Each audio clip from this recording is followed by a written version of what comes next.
ایت نمبر 164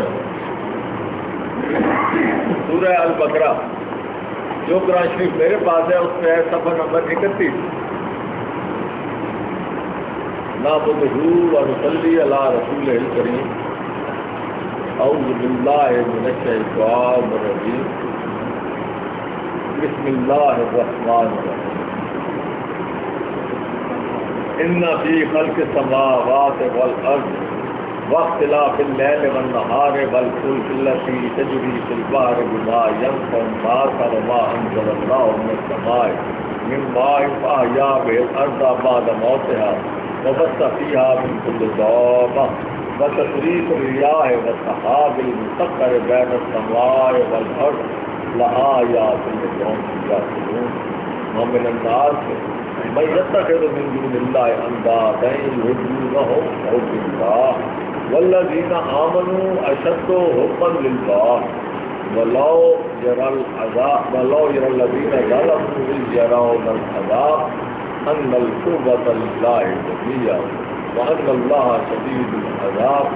إذ تبرأ الذين اتبعوا من الذين اتبعوا ورأوا العذاب وتقطعت بهم الأسباب وقال الذين اتبعوا لو أن لنا كرة فنتبرأ منهم كما تبرأوا منا كذلك يريهم الله أعمالهم حسرات عليهم وما هم بخارجين من النار.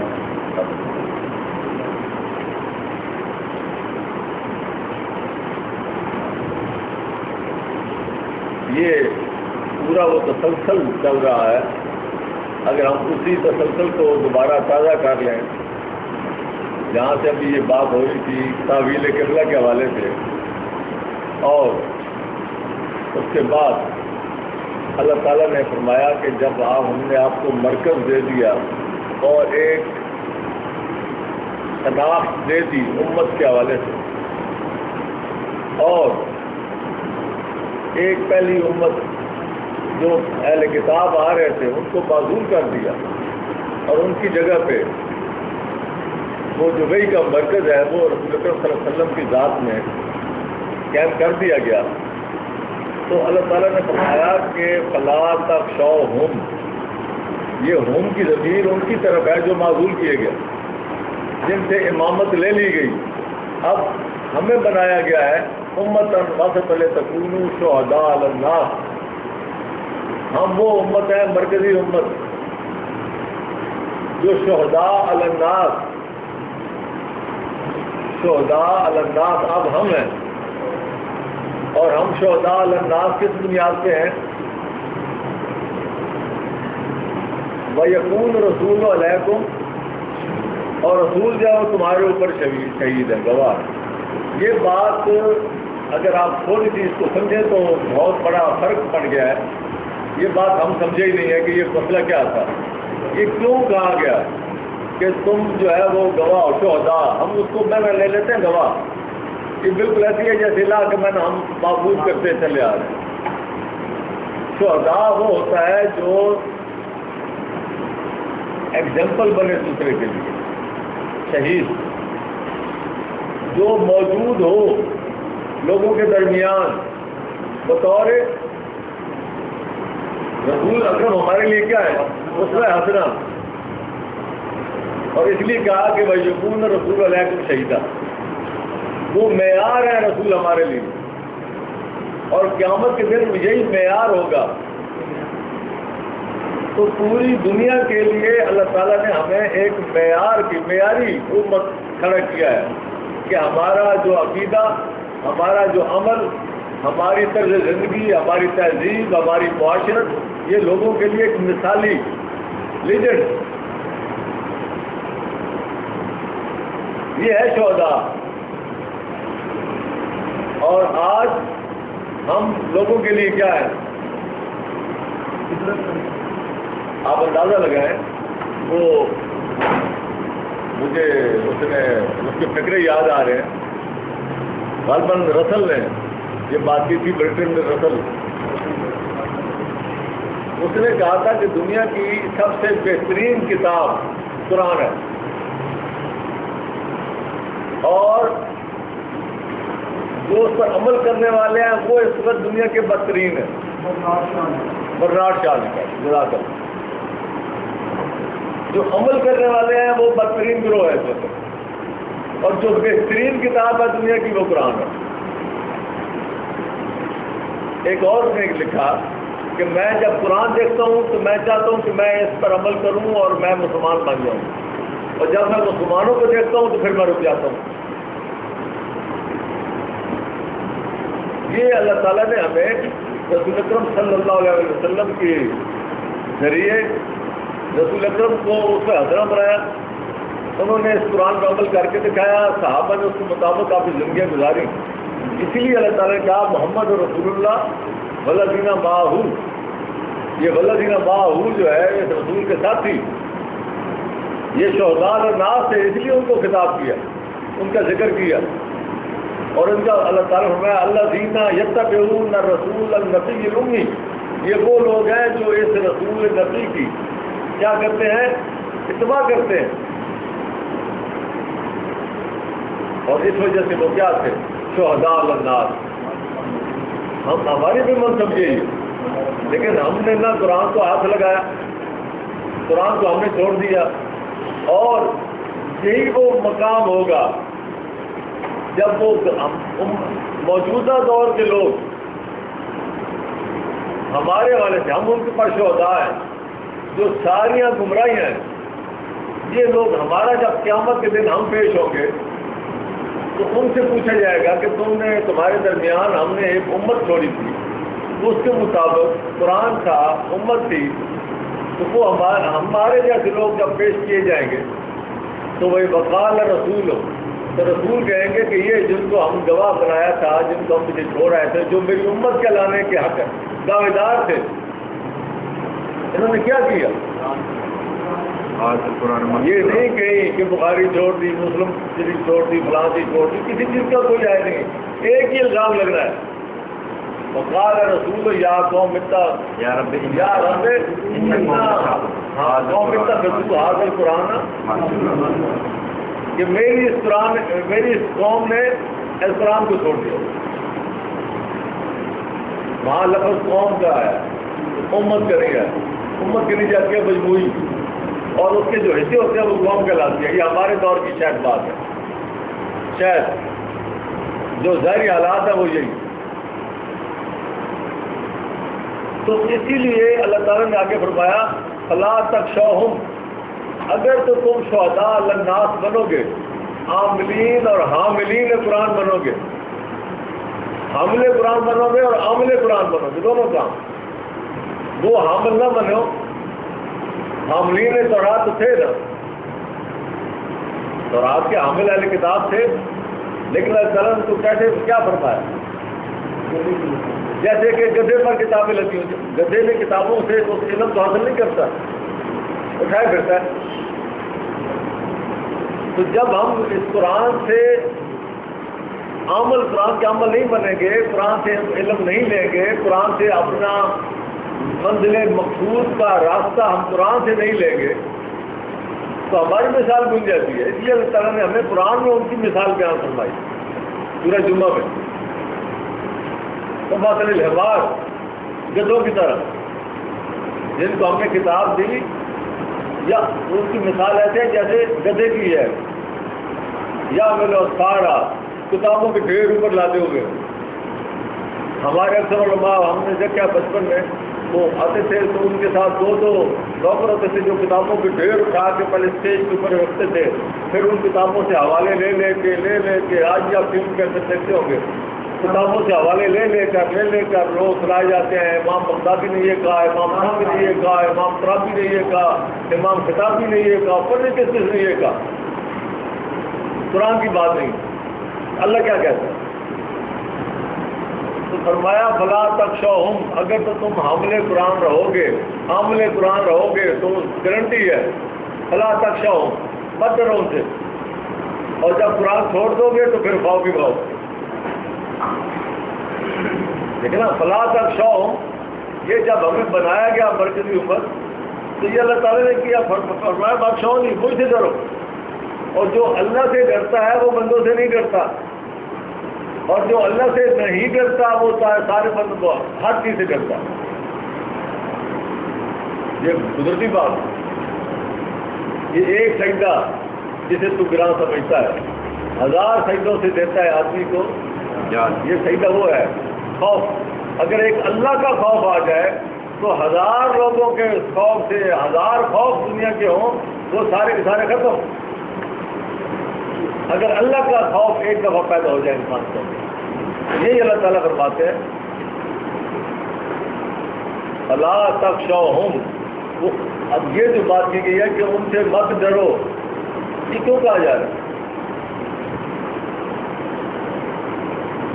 کیونکہ ڈرانے والے آئیں گے. انڈرسٹوڈ ہے بات کہ تمہیں ڈرانے کے لیے لوگ اٹھیں گے. بخشونی، تم مجھ سے ڈرو. اگر تم مجھ سے ڈرتے رہو گے تو جتنی دنیا تمہیں ڈرانے کے لیے اٹھے گی تمہارے اندر ڈر نہیں آئے گا. اللہ تک شو مت ڈرو ان سے. وَلِيُتِمَّ نِعْمَتِي عَلَيْكُمْ، میں نے تمہارے اوپر اپنی نعمت جو ہے وہ پوری کر دی. لعلکم تہتدون، تاکہ تم اب ہدایت پہ رہو، منزل اپنی منزل مخصوص میں گامزن رہو. اور وہ نعمت جو ہے اللہ تعالیٰ نے اس کے لیے الفاظ استعمال کیے کما، جیسا کہ یعنی اس نعمت کی طرف اشارہ ہے. جیسے کہ ارسلنا فیکم رسولا منکم یتلو علیکم آیاتنا ویزکیکم ویعلمکم الکتاب والحکمہ. سارا زور قرآن پہ. جو رسول آیا ہے تمہارا، ہم نے تمہیں جو رسول دیا ہے یہ بذات خود بہت بڑی نعمت. اور نعمت کیسے ہے کہ یہ تمہارے کو تلاوت کرتا ہے میری کتاب کی، تمہیں اس کتاب پر عمل کرنا سکھاتا ہے. یہ ہے لعلکم تہتدون. اتباع رسول، اتباع قرآن. وَيُعَلِّمُكُم مَّا لَمْ تَكُونُوا تَعْلَمُونَ. اور آگے فرمایا فَاذْكُرْنِي أَذْكُرْكُمْ وَاشْكُرُوا لِي وَلَا تَكْفُرُونَ. یہ ہمیں بتایا جا رہا ہے کہ اب ہم نے جب تمہیں ایک مرکز بنا دیا ہے، پوری دنیا کا مرکز نگاہ ہم نے تمہارے اس امت کو بنا دیا ہے، تو یہ معاملات پیدا ہوں گے. لوگ تمہیں ڈرانے کی کوشش کریں گے، تم نے نہیں ڈرنا. تم نے کیا کرنا ہے؟ تم نے اس قرآن پہ عمل کرنا ہے. اس قرآن کو اپنا اوٹا بچھونا بنانا ہے. اسی قرآن سے ہدایت لینی ہے. لعلکم تہتدون. اسی قرآن سے ہدایت لینی ہے اور میرے ساتھ وابستہ رہنا ہے. بس کروں گی ذکر میرا ہی کرو. ہم نے پتہ کتنے قصیدے بنا دیے، کوئی قصیدہ غوثیہ، کوئی کس طرح کا، کوئی کس طرح کا. اللہ فرماتا ہے ذکر میرا کرو. اذکرونی، میں تمہیں یاد رکھوں گا. اور جس کو اللہ یاد رکھے اس کو ڈر رہتا ہے کسی کا. واشکروا لی ولا تکفرون. یہ ہے شرک مت کرنا. واشکروا لی، جو بھی نعمت ملے اس کو، اس کا اظہار اس کو منسوخ کس سے کرنا ہے؟ مجھ سے کرنا ہے. اور انکار، میرا انکار مت کرنا. تو یہ اللہ تعالیٰ نے ہمیں وہ بتایا ہے. اس کے بعد فرمایا کہ نماز کی شکل میں، صلات کی شکل میں، صبر کی شکل میں تم نے میری مدد حاصل کرنی. بس صحیح. جب بھی خوف آئے گا یہ دنیا اٹھے گی تمہارے خلاف. یہ تو بار بار کہا گیا نا فلا تخشوا، یہ منصب ہی ایسا ہے. اگر کوئی کہے کہ ہم دنیا میں امن چاہتے ہیں اور ہم کسی کو، وہ کہتے ہیں نا ہمارے ایک صاحب نے وہ کہا تھا کہ کسی کو چھیڑو مت، اپنا عقیدہ چھوڑو مت. یہ تو اللہ کا پیغام، یہ تو پہنچانا ہی پہنچانا ہے. اس سے تو کوئی کمپرومائز ہی نہیں ہے.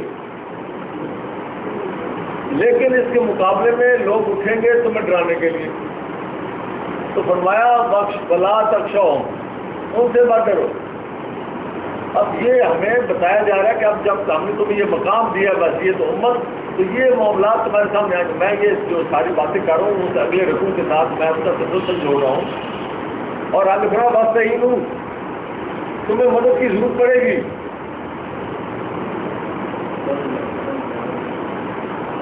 یہ نہیں ہے ڈالروں کے پیچھے بھاگ جانا، پاؤنڈ لینے چلے جانا، IMF کے پاس چلے جانا، ادھر چلے جانا. بس صحیح ہوں پھر صبر و صلات. پہلی بات یہ کہ اپنے آپ کو سنبھال کے رکھو. اللہ شاہ خرچے مت پڑھو. صبر، صبر کس کو کہتے ہیں؟ اپنے آپ کو کمپوز کر کے رکھو. اور ثابت قدمی. اور مدد مانگنی ہے مجھ سے مانگو.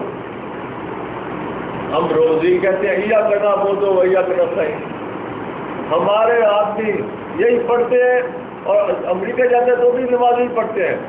اگر شام کو میٹنگ ہے کہ جی ہم نے ان سے کتنے ڈالر مانگنے ہیں ان سے وہ خیرات اور بھیک، تو جب نماز پڑھتے ہیں تو کہتے ہیں یہ کدا ہو تو بھیا کدا. آپ اندازہ لگائیں. اللہ کے ساتھ تو ہم نے مذاق والا رشتہ رکھا ہوا. بس تعین ہوں یہ استعانت کیا ہے؟ اللہ تعالیٰ کیا کمی ہے ڈالروں کی؟ کس چیز کی استعانت اللہ پاک فرما رہے؟ جب دنیا کے ہر خوف سے اللہ کی مدد چاہیے.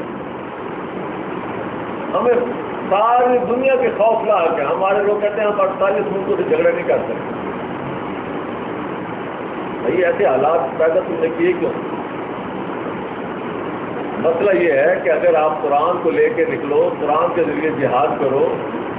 بات یہ ہے اس قرآن کی دعوت سے یورپ آج بھی ترس رہا ہے، ان کے عوام ترس رہے ہیں. وہ ان کے جو حکمران ہیں ان کے تو اپنے ایجنڈے ہیں، جیسے ہمارے حکمرانوں کے اپنے ایجنڈے ہیں، لیکن وہ پورے عوام جو ہیں وہ ترس رہے ہیں اس حوالے سے.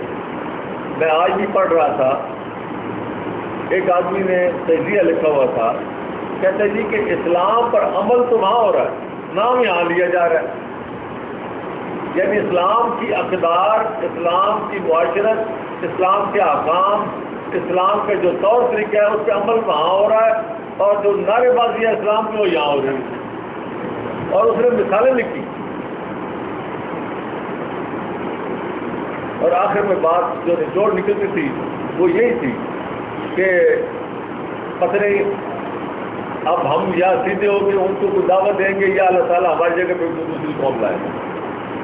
اگر ہم سیدھے نہ ہوئے، اگر ہم نے اپنے آپ کو نہ پہچانا، اپنی ذمہ داری کو ادا نہ کیا، تو پھر اللہ تعالیٰ نے فرمایا کہ میں دوسری قوم لے آؤں.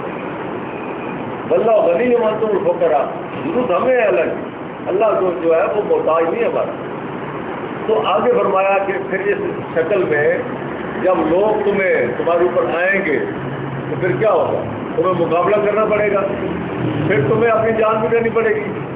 تو جو جان دے دیں گے بلا تقولوا لمن یقتل فی سبیل اللہ، پھر اللہ کے راستے میں جو مر جائیں گے وہ یہ نہ سمجھیں کہ ان کا وہ جو ہے دور ختم ہو گیا، کیونکہ وہ اللہ کے راستے میں انہوں نے آگے بڑھ کے جان دی ہے، تو اللہ تعالیٰ بھی آگے بڑھ کے ان کے ساتھ انعام و اکرام شروع کر دیتے ہیں.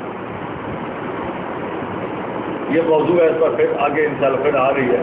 اور آگے فرمایا کہ اس راستے میں وَلَنَبْلُوَنَّكُمْ بِشَيْءٍ مِّنَ الْخَوْفِ وَالْجُوعِ وَنَقْصٍ مِّنَ الْأَمْوَالِ وَالْأَنفُسِ وَالثَّمَرَاتِ. اس راستے میں آزمائشیں آئیں گی.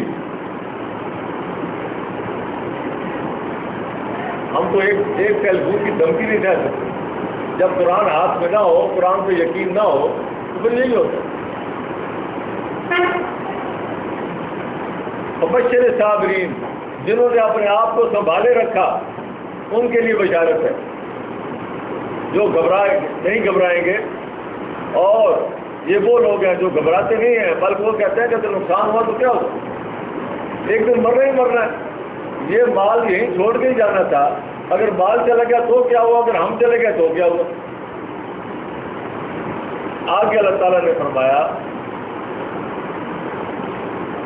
کہ آخری جہاں سے ہم نے شروع کیا ہوا الہکم الہ واحد. جس ہستی نے تمہیں یہ منصب عطا کیا ہے وہ الہکم، تمہارا وہ بااختیار ہستی، وہ دنیا میں صرف ایک ہی ہے، کسی کے پاس کوئی اختیار نہیں ہے. اگر تم مجھ سے کرتے رہو، مجھ سے مدد مانگتے رہو، سارے معاملات میرے ساتھ طے کرتے رہو، تم میرے احکام پہ چلو، بس کروں نہیں، تم میرے احکام پہ چلو، میں تمہارا کام کروں گا. خاص طور تمہاری ضرورت تو میں پوری کروں گا. یہ جو ہوتا ہے نا آجر اور عجیب، یہ اس کا معاملہ یہی ہے. بس کروں نہیں آج کر، وہ کہتا ہے تم میرا کام کرو، میں تمہاری مزدوری دیتا ہوں. تو جس کی مزدوری اللہ کے ذمہ وہاں کو خطرہ ہے کسی کو. اللہ کہتا ہے تم میرا کام کرو جس کام کے لیے میں نے تمہیں لگایا، اور جو تمہاری ضرورتیں ہیں وہ میں پوری کروں گا. وَإِلَٰهُكُمْ إِلَٰهٌ وَاحِدٌ. آخر دنیا میں بااختیار ہستی اس کائنات میں صرف ایک ہے، اور وہ کون سی ہے؟ لا الہ الا اللہ. لا الہ الا والرحمن الرحیم، صرف ایک، کوئی اور باختیار نہیں، صرف وہ ہے جو زمین اور آسمان سے اپنی رحمت جو ہے وہ برسا رہا ہے۔ آسمانوں سے رحمت برس رہی ہے، زمین سے اس کی رحمت کی شکل میں پیداوار نکل رہی ہے۔ یہ اصل میں بات کی گئی۔ ایک جگہ پہ اللہ تعالیٰ نے فرمایا کہ اگر اہل کتاب اگر تورات پہ قائم رہتے یا انجیل پہ قائم رہتے تو میں ان کو اوپر سے اور نیچے سے رزق کھول دیتا۔ یہاں وہی بات کی گئی، والرحمن الرحیم، تو میں تمہیں اوپر سے بھی رزق تمہیں دیتا اور تمہیں نیچے سے بھی تمہیں رزق دیتا، نیچے زمین کے خزانے تمہارے لیے کھول دیتا۔ آج بھی آپ دیکھیں کہ جتنے معدنیات، جتنا تیل، جتنی گیس، جو کچھ بھی ہے مسلمانوں کے پاس، اللہ کی طرف سے تو کمی نہیں ہے۔ اگر ہم اللہ کے ساتھ لگ جاتے تو اور اس سے پتہ نہیں کتنا مجھے اور ملتا۔ الرحمن رحیم، وہ رحمان رحیم جو آسمانوں سے رحمت برسا رہا ہے، اپنے خزانے لٹا رہا ہے، زمین سے خزانے نکال رہا ہے، وہی ہے ایک باختیار ہستی۔ اور آگے اس کے اختیار کی بات بتائی جا رہی ہے کہ اگر تمہیں شک ہے، ان فی خلق السماوات والارض واختلاف اللیل والنہار والفلک التی تجری فی البحر، دیکھیں زمین اور آسمان کی پیدائش کسی اور کا اختیار ہے؟ کوئی ہے دعوے دار جس نے کہا کہ میں نے زمین آسمان بنایا؟ کوئی غوث اعظم، کوئی مشکل کشا، کوئی داتا، کوئی غریب نواز، کوئی کہے؟ آگے بڑھا واختلاف اللیل والنہار، یہ رات اور دن کا اختلاف، اور پھر اس کے ساتھ خود بخود یہ سورج اور چاند کا چلنا، یہ اسی کا حصہ ہے۔ یہ پورا سسٹم کائنات کا، یہ عدل بدل، یہ سارا کس کے اختیار میں؟ یہ اسی اللہ کے اختیار میں۔ والفلک التی تجری فی البحر، اور پھر یہ جو دریاؤں میں، پانی میں، سمندروں میں یہ جو کشتیاں چلتی ہیں، کوئی ہواؤں کے زور پہ چل رہی ہے، کوئی پانی کی اچھال کے اوپر چل رہی ہے، ہزاروں من وزن لے کے چلتی جا رہی ہے، یہ کس کے اختیار سے چل رہی ہے؟ یہ سارا سسٹم کس کا بنایا ہوا ہے؟ یہ اللہ کا بنایا ہوا ہے، یہ اسی کا اختیار ہے، یہ کسی کے اختیار میں نہیں۔ اور آگے فرمایا کہ ما ینفع الناس، جس سے لوگوں کو فائدے ملتے ہیں، اور لوگ فائدے لینے کے لیے کہاں جاتے ہیں؟ درباروں پہ۔ اللہ فرماتے ہیں کہ فائدے میری طرف سے پہنچ رہے ہیں، یہ سارا سسٹم میں نے بنایا ہے، اور اس وجہ سے بنایا ہے کہ اس سے کیا ہوتا ہے، انسانوں کو نفع ملتا ہے، فائدے مل رہے ہیں، منافع مل رہے ہیں، یہ میری وجہ سے مل رہے ہیں۔ ہم کسی اور کے نام پہ لگا رہے تھے۔ واشکروا لی، جو فائدے ملے، جو جہاں سے ملے، میرا مجھ سے محفوظ ہے، میں نہیں دیا، میرا اختیار۔ آگے فرمایا وما انزل اللہ من السماء من ماء، اور پھر وہ جو آسمانوں سے پانی برسانا، یہ بارشوں کا نظام، یہ کس کے اختیار میں؟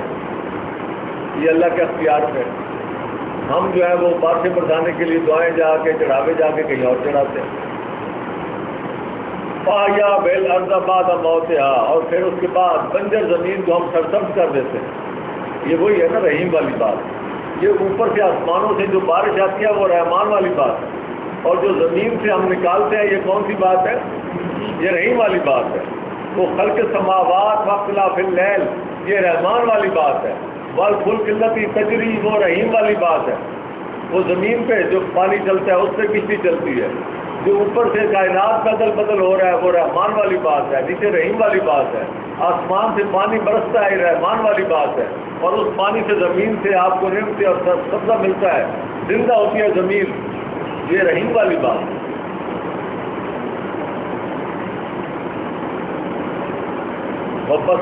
وبث فیہا من کل دابہ، اور ہم نے اس میں ہر طرح کے جانور جو ہے وہ بکھیر دیے۔ کتنے جانور، ہر طرح، جن سے آپ ہر طرح کے الگ الگ کام لے رہے ہیں۔ اور آگے میں اس میں اتنی لمبی تشریح ہے جو ذہن میں آتی ہے، لیکن میں آگے چلتا ہوں۔ وتصریف الرياح والسحاب المسخر بین السماء والارض، اور پھر یہ جو ہواؤں کا نظام، ہواؤں کا چلنا، ہواؤں کا رخ بدلنا، وہ صحاب مسخر بین السماء والارض، اور یہ بادل جو آسمان اور زمین کے درمیان تیرتے چل رہے ہیں، کس نے ان کو وہاں سنبھالا ہوا ہے؟ کس نے مسخر کیا ہوا؟ لا یعقل قوم یعقلون، یہ جو بااختیار ہستی کی تلاش، یہ لوگوں کے جو اختیار ڈھونڈتے پھرتے ہیں، یہ نشانیاں ہیں ان لوگوں کے لیے جو عقل مند ہیں، جن کو پتہ چل جاتا ہے کہ بااختیار ہستی کون ہے۔ اب دنیا کا کون آدمی ہے جو درباروں کو آباد کرتے ہیں، آستانے آباد کرتے ہیں، کیا ان کو یہ جو معمولی چیزیں ان کا پتہ نہیں ہے؟ یہ ساری باتیں کسی سے پوچھو، میں نکالتا ہوں، اگر آپ ان سے پوچھو من خلق السماوات والارض، وہ کہتے ہیں اللہ نے۔ یہ تو وہ مشرک مکہ، مشرکین مکہ وہ بھی مانتے تھے۔ اگر آپ ان سے پوچھو آسمان سے پانی کون برساتا ہے، وہ کہتے ہیں اللہ، وہ کہتے ہیں اور اللہ نے۔ اللہ پہنچنا تو صرف ان سے، کدھر تم پھرتے ہو، کدھر تمہیں بکایا جا رہا ہے، کیسے بکایا جا رہا ہے؟ پاننا تو فکون، یہ اللہ کا لفظ بڑا عجیب ہے، کیسے اور کس طرف تمہیں بکایا جا رہا ہے؟ پھر کیا یہ ایسے کیسے ہو رہا ہے پھر؟ جو تم اور بااختیار ڈھونڈ کے پھرتے ہو اور ان کی خوشنودی حاصل کرتے ہو اور ان کے چڑھاوے چڑھاتوں کے لیے خوش رہے، جس کی خوشنودی حاصل کی جائے اسی کے نام عبادت۔ ومن الناس، یہ ساری باتیں سمجھنے کے باوجود فرمایا یہ عقل والوں کے لیے اس میں نشانیاں موجود ہیں، لیکن اس کے باوجود ومن الناس، لوگوں میں سے ایسے لوگ ہیں، ان سب باتوں کے باوجود، سارے کو سمجھانے کے باوجود، پوری کائنات سامنے رکھنے کے باوجود، رحمان اور رحیم کے سارے مظاہر دیکھنے کے باوجود، لوگوں میں ایسے لوگ ہیں وہ کیا کرتے ہیں؟ میں یتخذ من دون اللہ،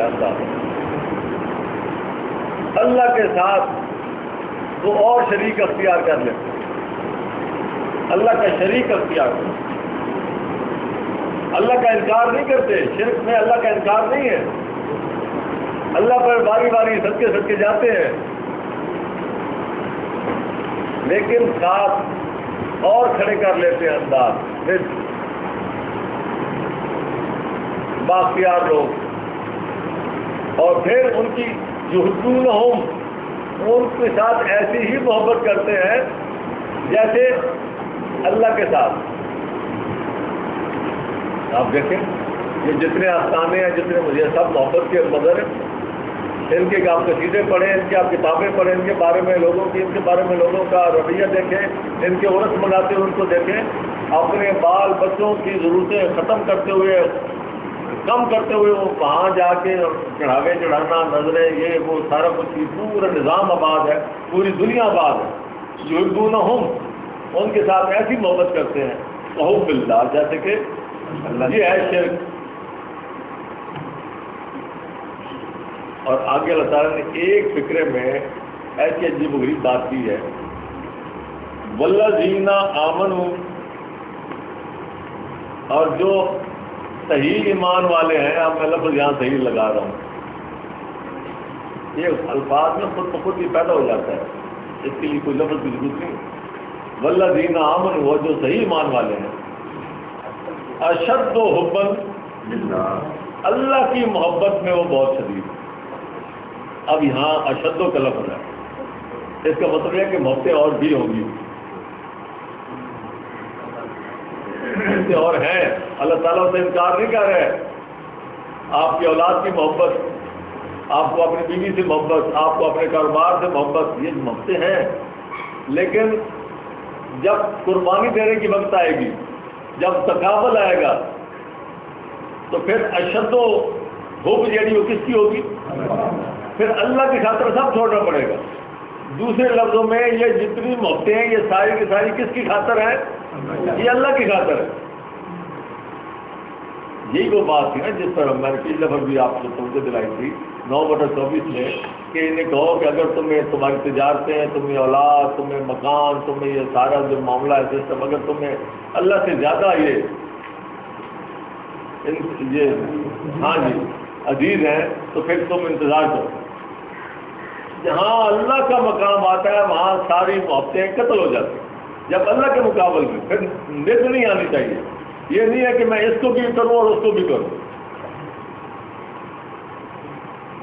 میں ایک جگہ پہ جا کے چڑھاوا چڑھاؤں اور میں اس ایک تیر سے دو شکار کروں کہ یہ بھی راضی رہے اور وہ بھی راضی ہو جائے.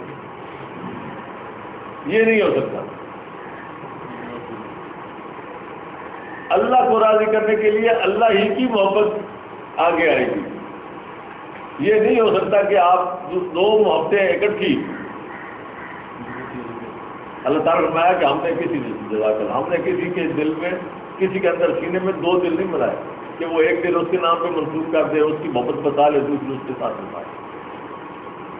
دل اگر ایک ہے تو محبت بھی ایک جگہ پہ ہوگی, شدید محبت, جس کے بعد باقی محبتیں ساری اس کے تحت ہو جائے. جس کے ساتھ پھر وہ کہے گا پھر وہاں محبت ہوگی. وہ کہے گا کہ اگر تمہاری بیوی وہ میری محبت میں نہیں ہے, کافر ہے, میرا انکار کرتی ہے تو چھوڑ دو. کافر عورت کے ساتھ آپ نکاح نہیں کر سکتے. تو ایک آدمی کہے گا جی نہیں مجھے تو یہ بھی عزیز ہے. جہاں اللہ کا حکم آ جائے گا وہاں باقی سارے معاملات ختم. یہ ہے اشد حب للہ. اور ان کے ساتھ ہوتا کیا ہے, جن کے ساتھ ہم محبت کرتے ہیں, جن لوگوں کے ساتھ ہم ان کا مقام کیا رکھتے ہیں, بجائے اس کے کہ میں بیان کروں کہ ہماری ان سے محبت جو ہے وہ ہم سے کیا کچھ کرواتی ہے, وہ قرآن نے خود بتا دی کہ ان لوگوں کی محبت. یہ اکثر لوگ کہتے ہیں ہم ان کی عبادت تو نہیں کرتے. بھائی عبادت کہتے کس کو ہے؟ عبادت کہتے اس بات کو ہے کہ آپ کسی کی خوشنودی حاصل کرنا کی کوشش کرتے ہیں. یہ عبادت ہے. میں اللہ کی عبادت اس لیے کرتا ہوں کہ مجھے اللہ کی خوشنودی مل جائے, اللہ کا حکم ہے. تو یہ آگے فرمایا واللہ یری الذین ظلموا, یہ لوگ جنہوں نے ظلم کیا, جو دوسروں کی محبت اللہ کی محبت کے ساتھ شریک کرتے ہیں, وہ کون لوگ ہیں؟ ظالم ہے. کیوں ظالم کا ہوں؟ دو محبتیں اکٹھی کر لیں. شرک, ان کا شرک لظلم, سب سے بڑا ظلم کیا ہے؟ شرک. اس لیے ان کو ظالم کا.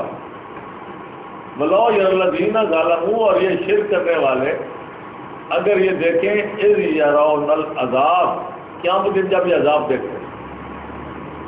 یہاں جن پہ تکیہ تھا کہ یہ آگے جا کے کیا کریں گے, ان کے جھنڈے کے نیچے جائیں گے, یہ کروا لیں گے, یہ وہ کروا دیں گے, یہ ادھر سے بچا لیں گے, ان کی ساری باتیں مانی جائیں گی. وہ جب وہاں دیکھیں گے عذاب کو, اور وہاں ان القوت للہ جمیعا, وہاں انہیں احساس ہوگا کہ ساری کی ساری قوت, سارے کا سارا اختیار کس کے پاس تھا؟ ان کے پاس تو کچھ بھی نہیں. ان القوت, اصل میں یہ فکرہ خود کہ ہے, یہ ان کے پاس تو کچھ بھی نہیں ہے, یہ فکرہ انڈرسٹوڈ ہے. اصل قوت, ساری قوت, سارا اختیار, ساری کس کے پاس طاقت کس کے پاس ہے؟ وہ تو اللہ کے پاس ہے. اللہ نے تو کسی کو دی نہیں ہے. اللہ نے کسی کو وصیت نہیں دی اختیار. یہ کہتے ہیں ان کو اللہ نے بڑے اختیار دیے, وہاں جا کے مانگو, وہاں جا کے یہ کرو. کیوں جاؤ وہاں جا کے پتہ چلے گا کہ یہاں تو کچھ بھی نہیں تھا. وَأَنَّ اللَّهَ شَدِيدُ الْعَذَابِ, اور اب ہمیں سامنا کس کا ہے؟ سخت عذاب کا, اس ظلم کی وجہ سے. اِسْتَبَرَّ الَّذِينَ اتَّبَعُوا مِنَ الَّذِينَ اتَّبَعُوا وَرَأَوُا الْعَذَابَ وَتَقَطَّعَتْ بِهِمُ الْأَسْبَابُ. اور اس دن یہ سارے جو ان کے آستانے تھے, جو ان کے پیر مرید, یا ان کے جو پیر تھے, ان کے جو پیشوا تھے, اس دن وہ اپنے اون سے یہ ان کی طرف بھاگیں گے کہ بچاؤ, وہ کہیں گے دوڑو. وہ ان سے بری ہوں گے, ان سے, ہاں ان سے وہ بیزار ہوں گے. جو ان کی اتباع کرنے والے ہیں, جو ان کے پیچھے لگنے والے ہیں, وہ ان سے بیزاری کا ہے. وہ کہیں گے ہم نے تو تمہیں نہیں کہا تھا کہ ہماری جگہ چڑھاؤ ہماری, یا ہمارے لیے آ کے پھولوں کی چادریں چڑھاؤ, یا کپڑے کی چادریں چڑھاؤ, یا ڈھول بجاؤ, یا عورت کراؤ, یا کچھ کرو. وہ کہیں گے ہم تو بیزار ہیں تم سے, ہم نے کب کہا تھا. جو ان کی جو ان کے پیچھے لگے ہوئے ہیں تابعو, وہ جب عذاب دیکھیں گے اور پھر ان کے درمیان کیا ہو جائیں گے، وَتَقَطَّعَتْ بِهِمُ ہاں سارے اسباب جو ہیں اب نہ وہ ولی وارث بن رہے ہیں جن کو بنایا ہوا تھا اپنا غوث اعظم، اور نہ اپنے اعمال ان کے کسی کام آ رہے ہیں. تمام اسباب، تمام جو تھا تعلقات منقطع ہو جائیں گے. پھر کیا ہوگا؟ وقال الذین اتبعوا، اب وہ لوگ جو پیروکار ہیں، جو مرید ہیں، وہ کہیں گے لو ان لنا کرۃ، اگر ہمیں ایک موقع اور ملے، دوبارہ موقع ملے، اگر ہمیں دوبارہ موقع ملے، فنتبرأ منہم، تو ہم ان سے اسی طرح بیزاری اور ان سے بری ہو جائیں گے، کما تبرؤوا منا، جیسے کہ آج یہ ہم سے بری ہو گئے، ہم ان کے نزدیک ہی نہیں جائیں گے. تو جو کام وہاں جا کے آپ نے کرنا ہے اور اس کا کوئی فائدہ نہیں ہونا، وہ کام یہاں، یہ قرآن دیکھیں، یہ بھی اللہ کی رحمت ہے، یہ میں بھی موقع مل گیا. یہ اللہ تعالیٰ کی رحمت ہے کہ اللہ تعالیٰ نے یہی بتا دیا کہ آگے کیا ہونا ہے، اور اس کے باوجود ایک آدمی یہاں اس سے فائدہ نہیں اٹھاتا اور اس کے باوجود اس پہ اڑا رہتا ہے، تو اس سے زیادہ بدقسمتی اور بدبختی اور کیا ہو سکتی ہے. یہ کوئی ایسی بات نہیں ہے کہ جو قصہ یا کہانی ہے یا شاید پتہ نہیں ایسا ہوگا کہ نہیں ہوگا. یہ کوئی دنیا داری کی اطلاع نہیں ہے کہ حکومت میں موسمیات کی اطلاع نہیں ہے کہ پتنی بارش ہوتی ہے کہ نہیں ہوتی. یہ اللہ تعالیٰ بتا رہے ہیں کہ ایسا ہوگا.